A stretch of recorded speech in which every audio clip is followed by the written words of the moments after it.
Welcome, everybody, to episode 58 of UnHacked. We are here today, as usual, with a special guest. And we're going to talk, surprise, about AI. We do that a lot lately. I mean, like, guys, do you find anybody talking about anything else these days? This is a pop quiz, but not really. Yeah, I think it's now, especially this time of year with like no sports except for like baseball, there is really no other conversation. Oh, we're going back to sports. Listen, Mario, we already shut that one down. Okay, so guys, we're gonna do some quick introductions, and then we're gonna jump right in. I'm Justin Shelley, CEO of Phoenix IT Advisors, and I help people build their wealth through technology and then protect that money from who, Mario?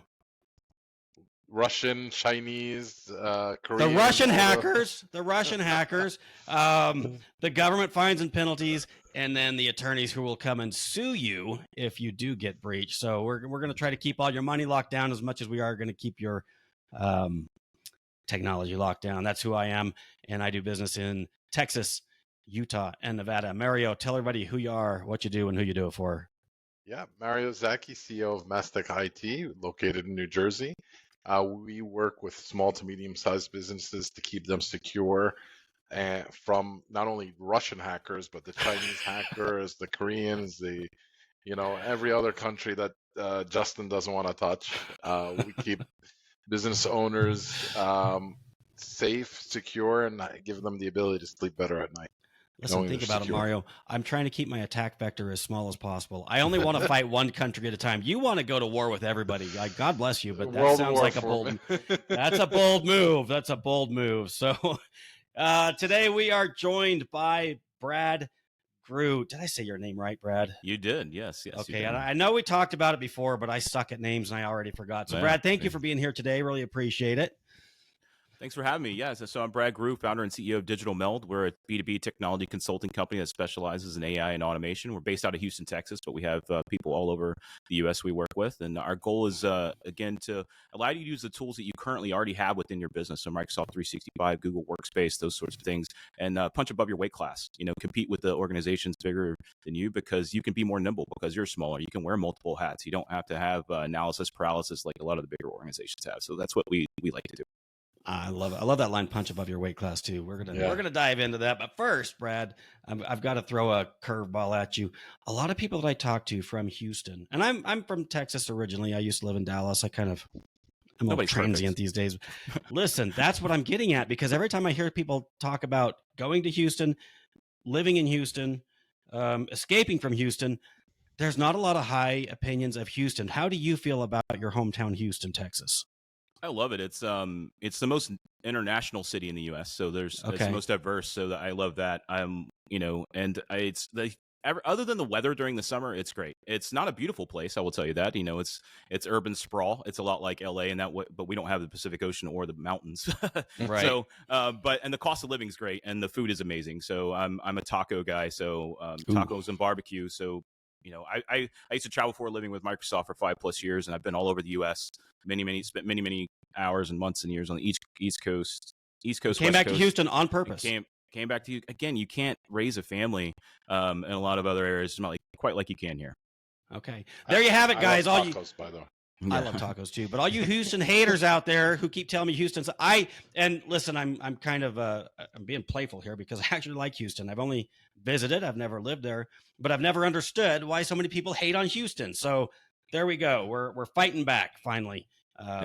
Anyways, enough of that horse shit. Let's get in and talk about AI and cybersecurity. Brad, with your experience, do you have let's kind of catch everybody's attention. What is your poster child for all things AI and automation, specifically where you're talking about punching above your class? Yeah, so I think most medium, small businesses, solopreneurs, that time is your only finite resource, right? So whenever we go in, it's like, what problems are you trying to solve, and what is the lowest barrier entry? So what's the low hanging fruit that we can knock out really quickly to free up your time to do more meaningful tasks? I think we can all agree that meeting notes is one of those things, and so you could use Fireflies, you could use Microsoft Copilot to immediately summarize your meeting notes and be able to refer back and go to and chat with those meeting notes. What did we talk about 2 weeks ago? So you're running by this, your seat of your pants whenever you're just in a smaller organization. That's just the way it is. You don't have enough headcount. So starting with those basically, let's capture your meeting notes. And utilizing one of those tools. That's the easiest barrier of entry. That's how we kind of like get people, give them a taste of what AI can do for you. And then we talk about things that are really common, really easy to implement. And so every business has like an accounts payable process, right? They take in receipts, they take in invoices, they have timesheets, especially a lot of smaller businesses, people that do contract work. They have customers and they have contracts. And so they submit timesheets and things. You have a lot of manual processes dealing with spreadsheets and timesheets and invoicing and stuff. And so let's start there. Let's start with that AP process. And again, the beauty is the AI has been trained so well by Microsoft, Google, Amazon on how to like read invoices and things. That's just the easiest thing you could do. And then you can use like these automated tools, like you have Microsoft Power Automate or Make.com or other automation tool sets in the Google suite and such that you probably already have, and so just use those tools to start the automation. When you get an invoice to your AP inbox, automate the intake of that invoice and the data entry of it. And then the only thing you really have to do is have human in the loop is what we call it. So you put eyes on it at the very end to say, okay, this is a legit invoice. Let's pay it. Okay. Mario, your thoughts on this, and where are you using AI to revolutionize your life?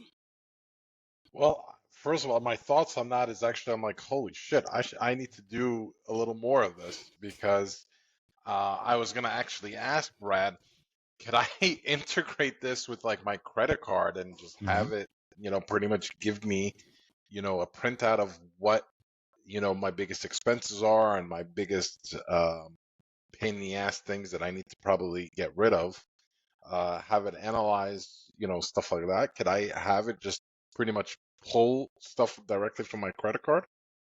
Yeah, you can. So most of these large organizations, they have APIs that you can connect to with these automation tools really, really easily. And the big thing is most small businesses and medium-sized businesses don't understand the power of their data, right? What makes Microsoft, and Google, and Amazon isn't their services they sell. It's all the data they capture from those services. That's their secret sauce.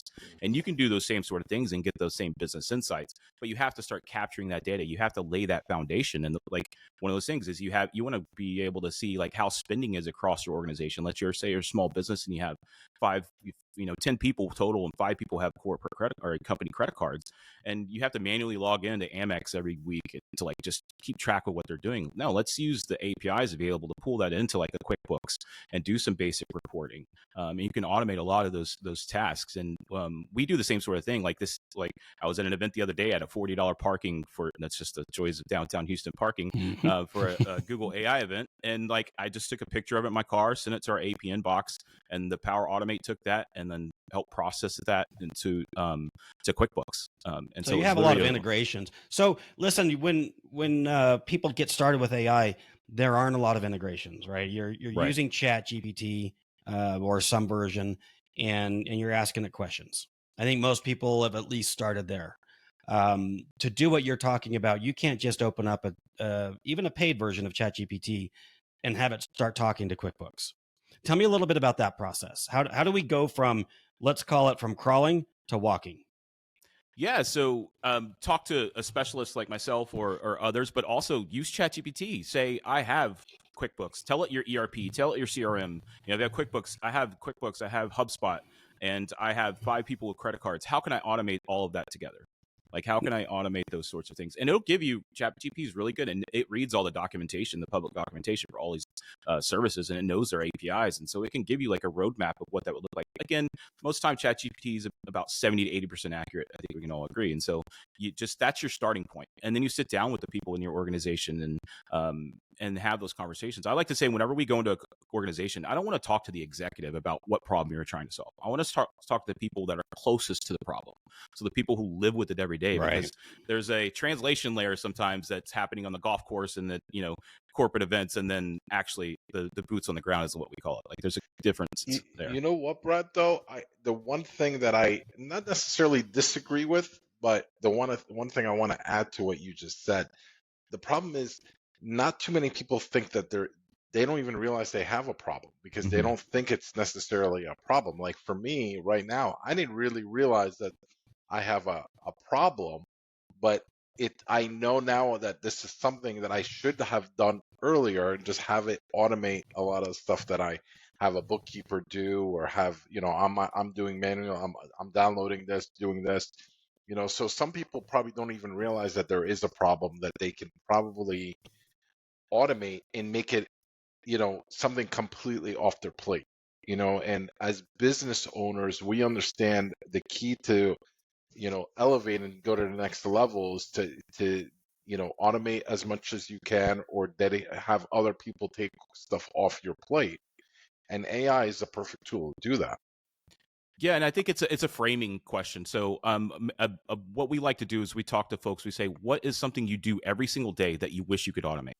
Like, you don't understand you have a problem, but if you're doing something multiple times, if there's a process to it, whether you have that process documented or not, but if you follow the same steps, you can inject automation at least some point in that process. It may not be from A to Z, but it may be from A to M, and that's going to help save up and free more time. So start from those conversations. Like, what's something we do every day that we wish we could automate, and then literally see how can we start there. The funny thing is whenever I go to an organization, the first person I generally talk to, I think most people when you actually go into an organization, is the receptionist, right? Ask the receptionist, like, what's something you wish you could do every day to automate? And I was we had a company who's an engineering firm here, and they have about 200 employees. And she was like, we have an executive conference room that has refreshments and food and all. It's the nicer conference room. He said, whenever all the other conference rooms are booked, it's okay that someone can book that. But whenever there's an actual meeting for the executives, or they're bringing in, potential clients or customers, we want to make sure it's not done. And so I set up just an approval chain, basically, that people still have the ability to book that room, but it would go to an approval chain, and she would be able to say, are we predicting something? And then she would just say yes or no. And she could do it from Microsoft's Teams chat. She could do it from Outlook inbox. And I impressed her. And of course, you impressed the receptionist. Everybody in the organization is going to hear about it because everybody talks to the receptionist. Okay, this is a tangent, but like in the world of sales, which if we own a business, you're in the world of sales. I don't care what else you do. I hear all the time, like, how do you get past the gatekeeper? And Jesus Christ, don't get past the gatekeeper. Make them your friend. Pro tip by Justin Shelley. Follow me for more. Anyways, so one thing I want before I forget, we talk about punching above our weight class, right? And so as small businesses, we can now do things that previously was only available to larger businesses. And I would argue, you talked about paralysis by analysis. I would call it paralysis by bureaucracy. But talk about what goes on in larger organizations where small businesses truly have an advantage. Yeah. So I worked in enterprises my entire adult life for the first, and I was a consultant for the last 12 years or so. I worked 5 years at Microsoft as a PFE. So I would go to the largest organizations in the world, the Fortune 500 companies. I was in over 100 Fortune 500 companies in my time at Microsoft. I was a platforms PFE. So I was an Active Directory clustering specialist, basically. So I would go in and I would just scan their environment and see what's wrong. And then you'd tell them what they needed to do, following our best practices. And then I'd come back in 6 months and nothing would be done. And they had paid tens of thousands of dollars to get me on site. And it's generally because people are putting up roadblocks for the boots on the ground who are actually trying to get work done, right? And so the problem is they don't understand the talent that they have. They don't free them up because most business leaders think in quarters. Because why? Because that's where their bonuses are based around. Where the people on the ground, they're thinking like, hey, I'm going to be here 5 or 10 years. I want to make this environment as best as I can. And so we have to change that mentality of like, you're laying the foundation now. You won't immediately see ROI sometimes, but you have to look into the future and say and predict like, okay, we're not going to adopt AI wholly today. It's not going to be all across our own organization, but in 5 to 10 years, it will be. And so what do we need to do now to lay that foundation? Because if you don't set that foundation now, and the foundation I'm talking about is data. Your data is in disparate systems. Your data is in people's inboxes. It's on people's desktops. We still know that still happens, right? It's in people's heads. And the baby boomer generation is about to retire. A lot of them are. And we're going to lose decades and decades and decades of business knowledge. We should start capturing that now, utilizing tools like Microsoft Copilot and other automation tools. Is like just start having conversations with those people and capture that information. And again, you can punch above your weight class because all the same tools that these large organizations have, you have access to. It's democratized. I always say technology is a great equalizer, and it really is. We work with construction and engineering firms right now, and Jacobs is like the engineering firm. They're an $18 billion construction and engineering firm. And they use the Microsoft platform. They have a platform called Alluvial that uses Power BI and Automate and like Microsoft Fabric and stuff. A small business with 5 employees has access to that same platform. And they just have their processes that they've developed over decades. But there's no reason you can't get up to speed too.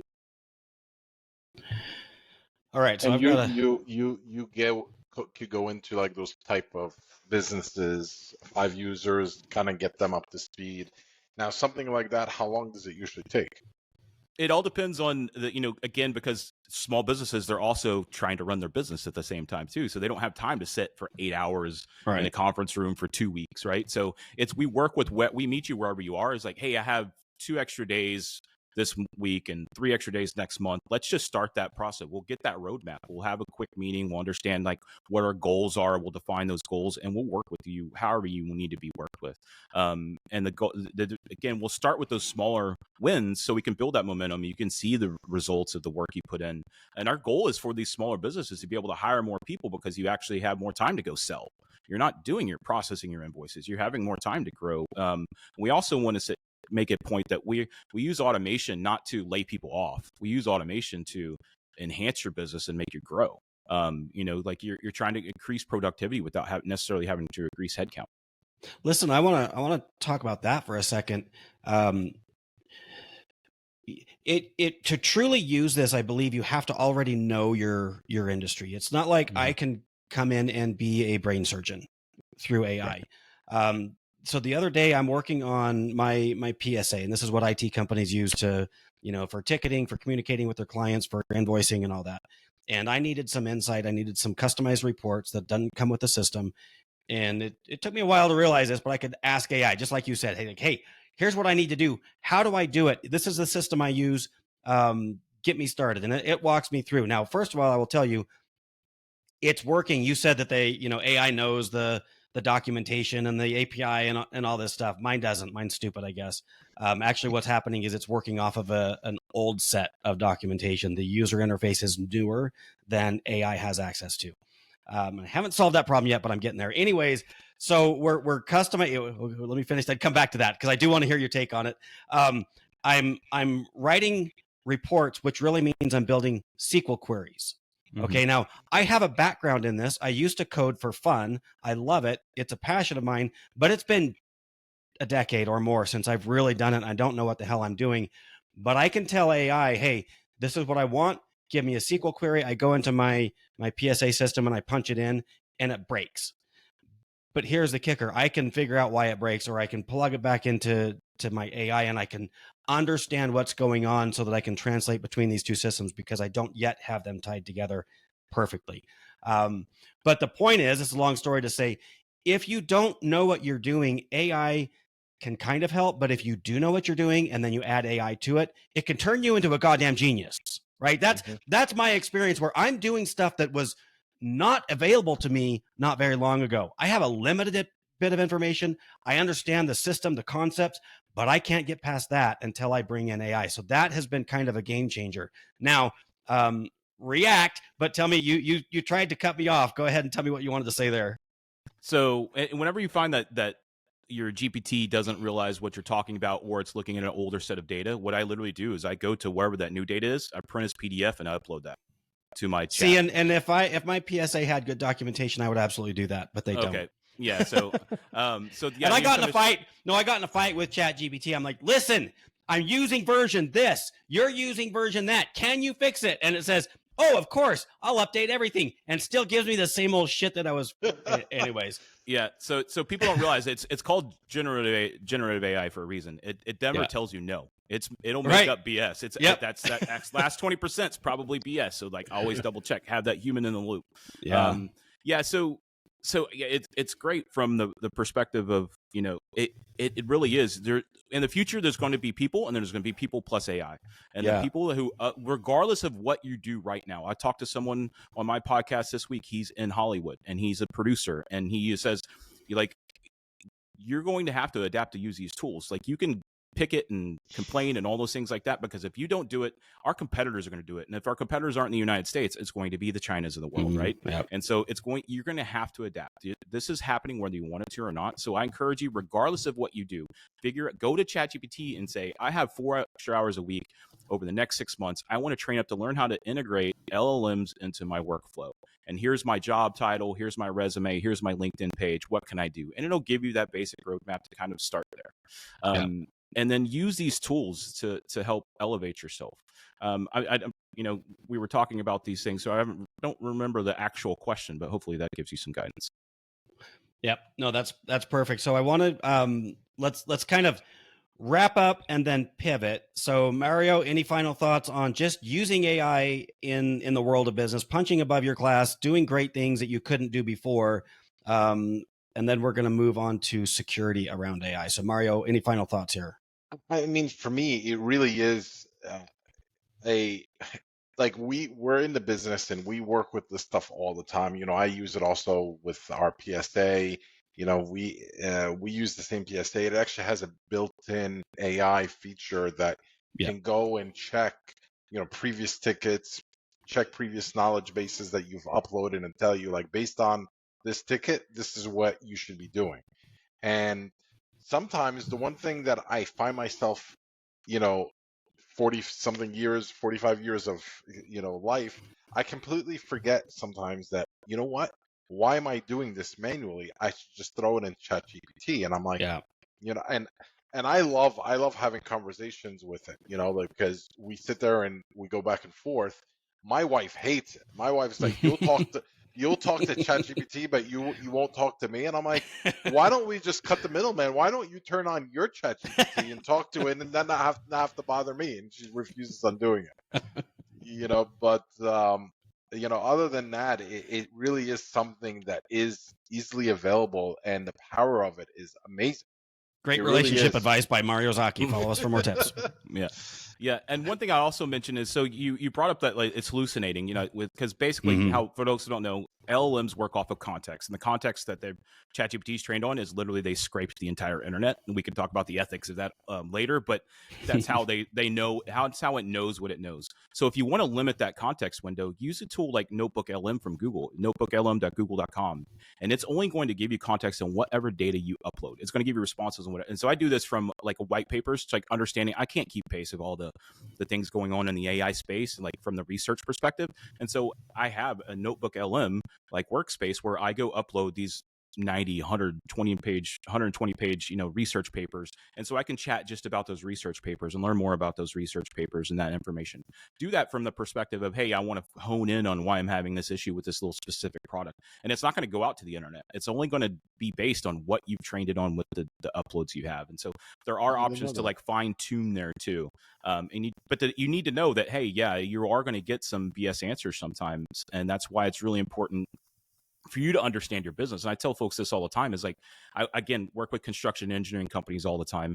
And even if they're in the same size and the same market, how they operate internally is completely differently. So I can give them a framework of like what their processes are probably like. You know, they're from like 70 to 80% accuracy, but the last 20 or 30% is their secret sauce and how they work individually and internally within their organization. And AI is really no different.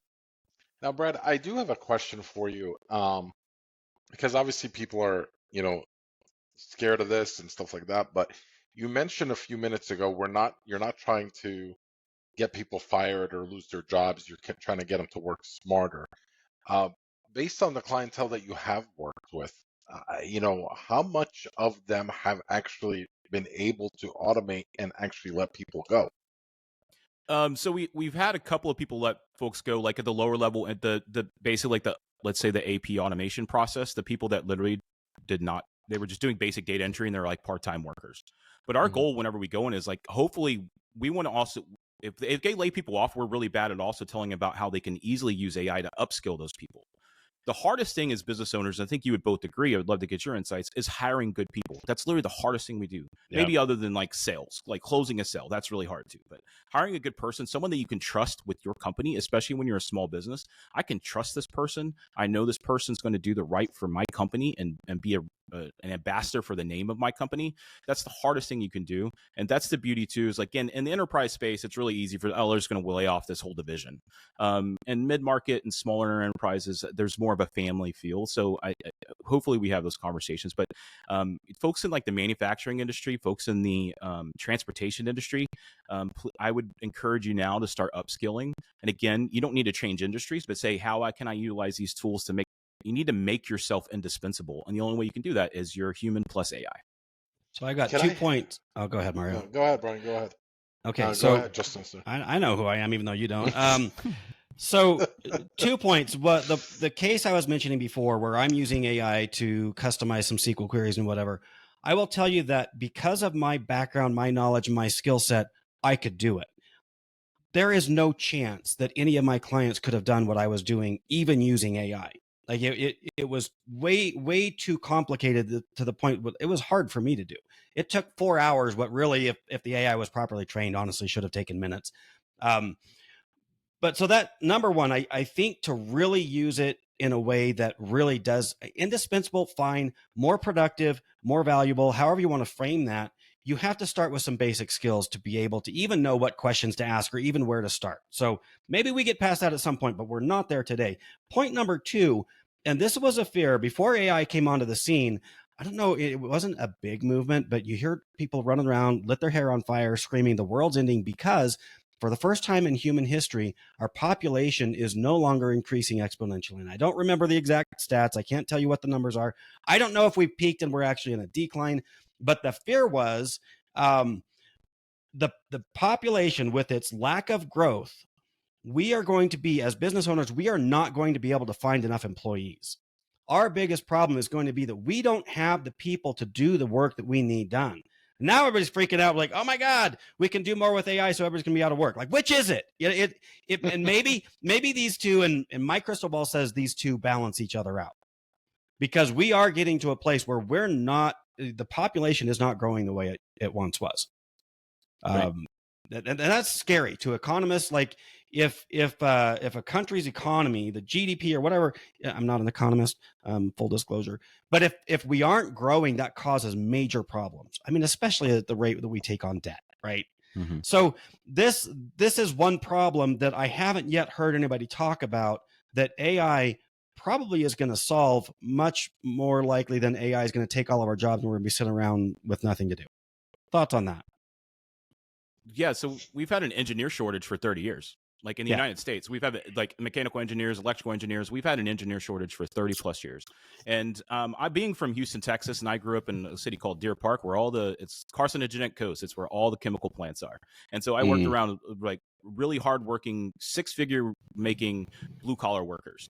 So I think there's going to be a rise in skilled labor. I think, there's a skilled labor is something for apprenticeships. In Houston, you can graduate high school, go be an apprentice, and make $90,000 to $100,000 a year as an apprentice. And then by the time you're 21, you're making $150,000 a year. You're working in a chemical plant. There's risks involved with that, yes.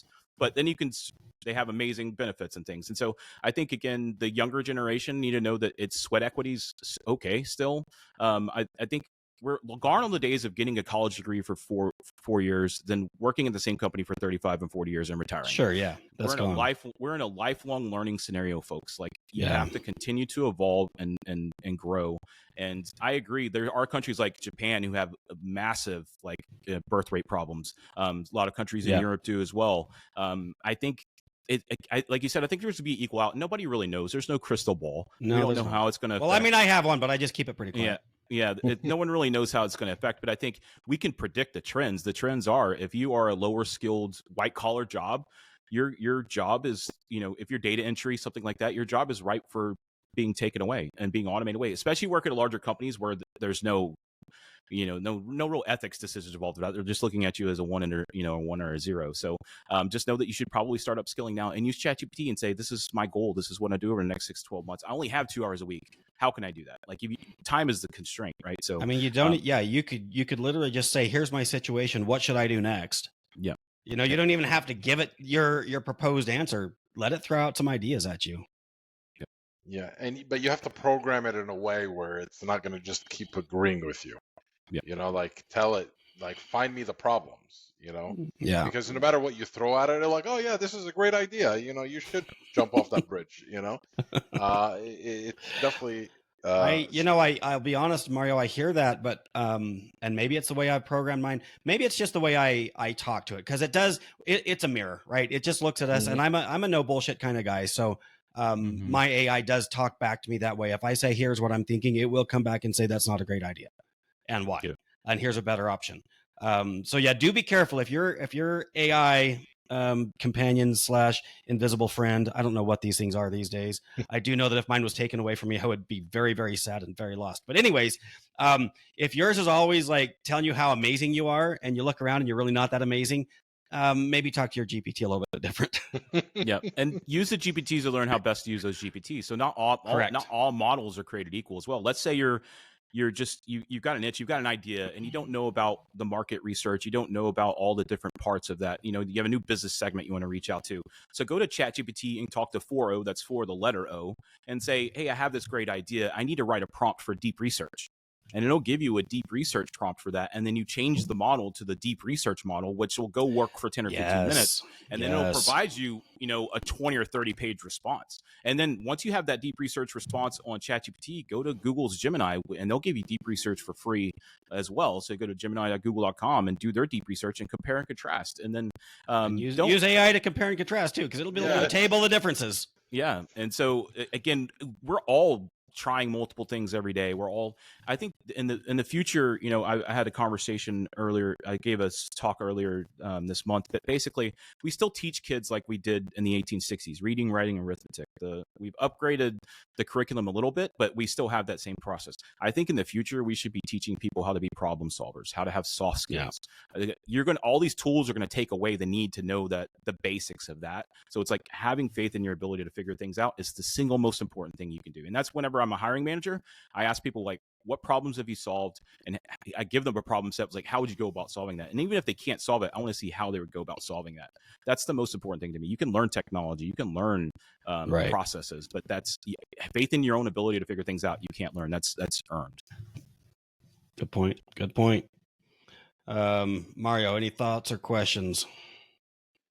No, I was thinking, with the decline or not as growth as your, rate that we were mentioning earlier, I'm like, some of these people that I've met, like with these millennials, it's probably not a bad thing that we're not having as many pumping out as many of them.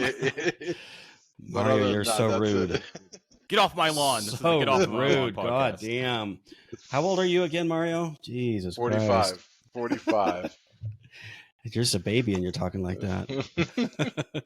Okay, so here's kind of a horrifying question I'm going to throw out, because like I mentioned before, if this was taken from me at this point, and by the way, full confession, I'm a late adopter. It's not been very long that I've really been using AI to make my life and my business better. But it has transformed almost every part of my life. So if you took it away, that would be a big problem. So on that note, have you guys ever heard of the drug dealers who will run around to the playgrounds and the elementary schools and feed them a little crack? And they do that. They give it for free. Like, try this. This is great stuff. Get the taste. Yep. And then what? Yeah, they've got lifelong. And then now it's no longer free samples. That price goes up. So my fear, this is a real fear that I have. I'm paying 20, 25, 30 bucks a month. I don't even know. Actually, I've got a few different models. So it's each. I'm paying about that much. How long before we're all hooked on the crack and this price goes through the goddamn roof? Because I will tell you, the AI industry is losing money right now.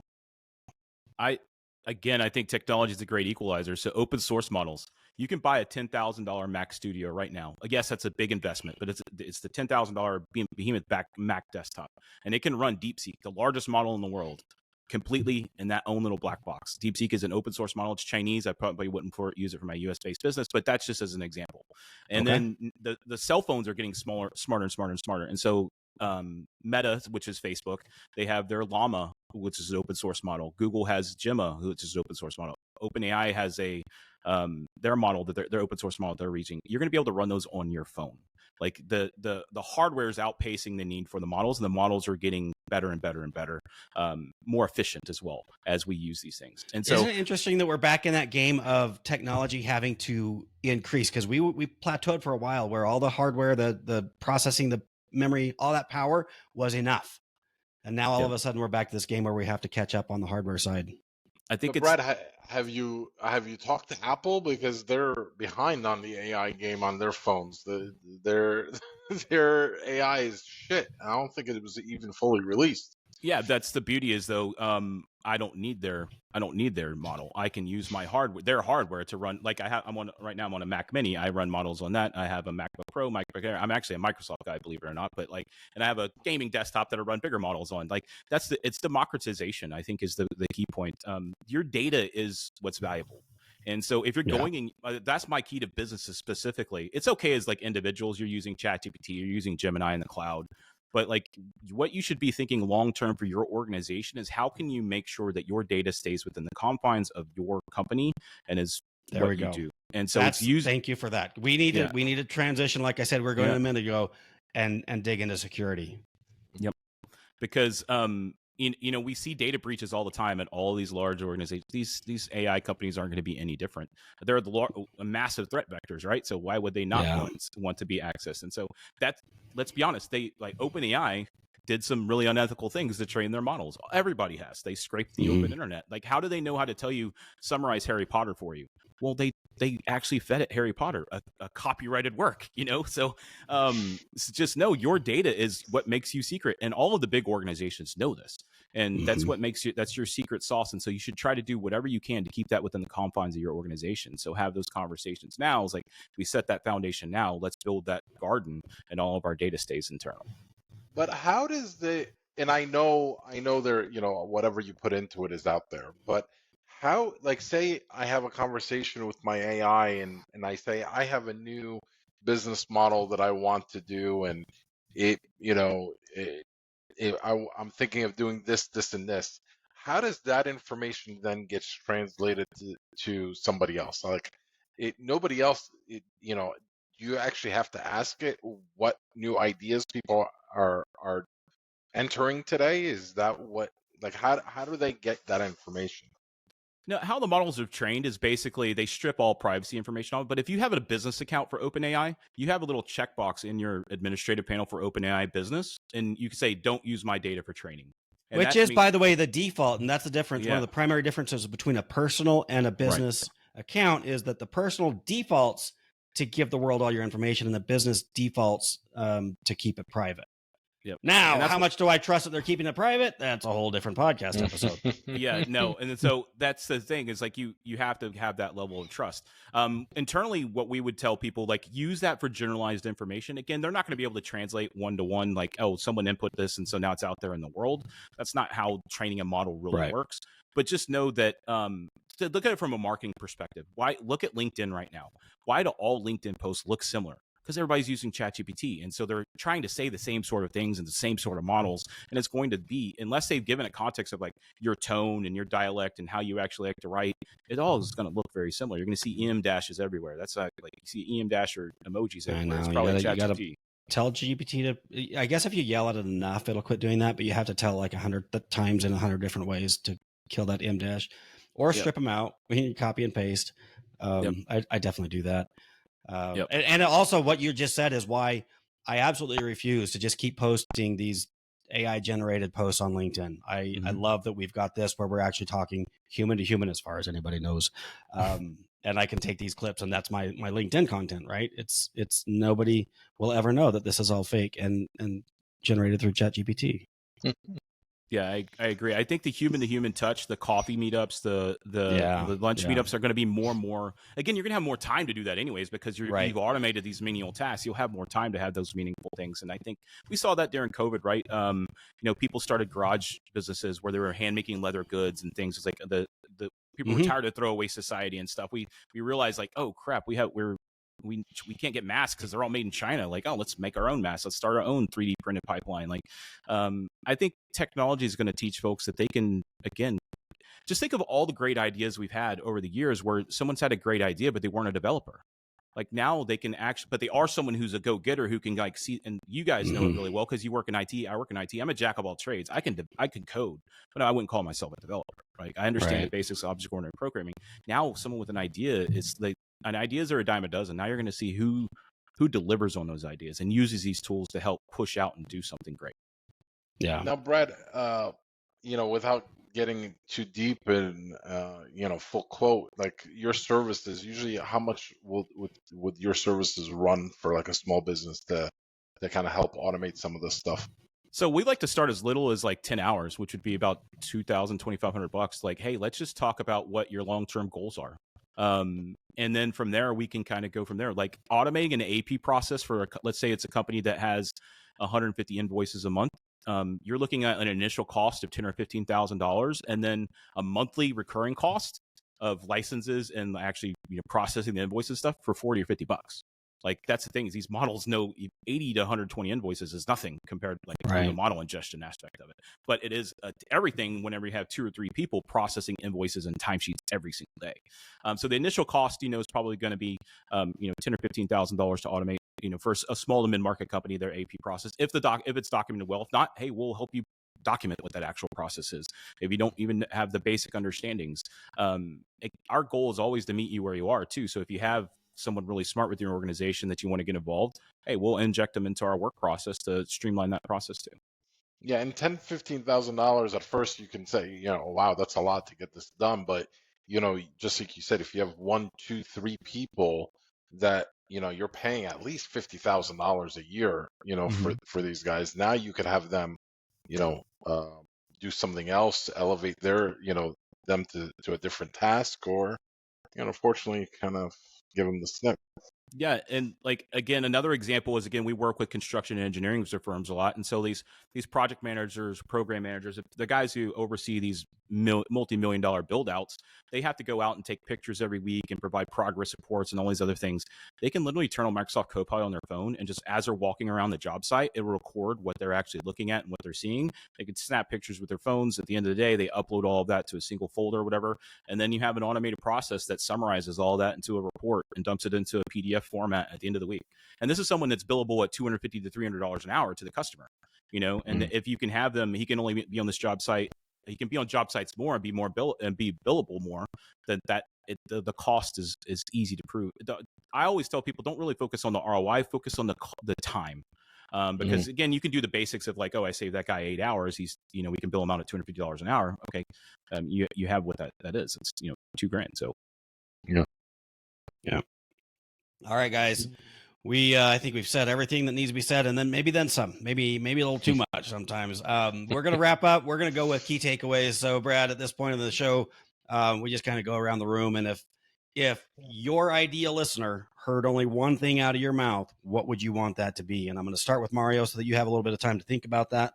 And then Brad, you go ahead and tell us your key takeaway from the show today. Yeah, for me, I think it's something Brad mentioned earlier, is that you have to sit down and see what you're doing on a regular basis, either daily or weekly, and see if, will it work if you could automate this to AI or to some type of automation, and what you would do with your time if you can get that 1 hour to 3 hours, 4 hours back from your day or week. I know there's a lot of other things I would love to do if I can get like 4 hours back from just my week. Yeah. All right, Brad, what's your key takeaway? I'd say if you're a small or mid-sized business, you're probably already sitting on a gold mine of unused tools. So if you're Microsoft 365 or Google Workspace, you have automation tools already built into your platform that you're paying every month for every user. We can help turn those into a strategic advantage. And so we can teach you the basics of automation. And trust me, once we show you what's possible, again, your business better than we ever will. And so the wheels are going to start turning and the light bulbs are going to start coming on, and you're going to come up with new ways that we never would even have predicted, even though maybe we've worked with people in the same industry, because you think differently and you operate differently. And my biggest takeaway is, like, don't be afraid. I started a podcast called Start Small, Think Big. That's literally what you do. How do you eat an elephant one bite at a time? It's not a marathon, a sprint. I can use any number of sayings to help get that a point. But like, we're all still learning. And like Justin said, he started slowly. He's behind, but no, he's not really, because you know why? We're like toddlers in the AI space. The age of the internet, we're AOL. And just see where we come with the internet. And so we have the ability. Now's not too late. 5 or 10 years down the line may be too late, and your business may struggle. Yeah. And so this has just been the thing that has been the most shocking that I've learned more than anything else in my journey with AI is find the place where you feel stuck, where you think you're just, you can't get past it, and hit AI and just start talking to it like a human and figure out how to solve that problem. I think in life, in business, we all have these areas where we're just like, you give up on it almost. It's like, this is too hard of a problem for me to solve. I'm going to go do stuff that's easy. Find that thing that's really hard, that's holding you back, and get it solved. We have resources now that have never been available to the human, in the history of humanity. Get after it and start using it. So, all right, guys. Yeah. Great, And great if you show. can't solve it, call Brad. Call Brad. That's right. Brad, go ahead and give us your website. How do we get people a hold of you? So the easiest way to find me is to search my name, Brad, Bradgroux. That's Brad Groux. I'm the only one in the world, so if you search it, it's me. Yes, there's embarrassing things from 25 years ago on like sports forums and things, and video gaming. But yeah, and our website's digitalmeld.io. Digital Meld is a play on digital convergence. Bill Gates talked about that in like the early 90s. So our goal is to help you again punch above your weight class, and really we love being evangelists. I love to just talk to folks. If you don't have the budget for it, hey, we can still hop on a 30-minute call and I can give you some guidance. Like that's again the way I look at it. You put good things out there, good things that come back, and the more people that learn about AI. My 72-year-old mother uses AI to help balance the books for my company with QuickBooks. So if she can do it. If she can do it, you can do it. No kidding. You know, like really, it's groundbreaking. You know, how many seniors now use smartphones? Do you see? And like you would never have thought that they would be, and they live on Facebook, they live on they keep track of folks. You can do this. Technology is a great equalizer. Always remember that. I love it. All right, guys, to the listening audience, if you're on Spotify or Apple or whatever, go to the show notes or the summary or whatever, and we have clickable links in there. There will be a link to Brad, to your website, and a note to search the one, the only, the great Brad Groux. So, Brad, thank you for joining us. Everybody, go to unhacked.live if you want that free assessment from Mario or myself or Bryan, even though he's not here. We'll give him a plug. And we'll do a free cybersecurity audit. And I love the way you said that, Brad. I'll throw my hat in the ring there too. If you just want to have a conversation, like let's learn together, let's grow together, let's build a community around this, around AI, cybersecurity, technology, or just life. You know, this is what we do. This is how we help each other out. So I do believe that it is all about community. As technology continues to grow and develop, we are allowed to be a little bit more human. That's my take on it. So unhacked.live for today's show, future shows, links to all the platforms, social media, etc. And just go to your show notes and you'll get a link right to Brad's contact information as well. So guys, that's it for this week's episode of Unhacked. Let's say our goodbyes. Mario. All right. Thank you, guys. And just remember, if you're staying up at night, worried about your business, let us help you so you can get some sleep at night. All right, Brad. Yeah, and if you want to know about AI, I started a podcast called Start Small, Think Big, where we talk about AI and automation. And we start at that foundational level. We're about 15 or 16 episodes in. Now we're talking to experts that kind of echo what we do. And so look for that on your favorite podcast platform. I'm making a quick note to put that in the show notes as well, so you can just click it and go right to Brad's podcast. So again, Brad, thank you for being here. Mario, as always, and I am Justin. Remember, listen in, take action, and keep your business unhacked. See you next week. Bye, guys.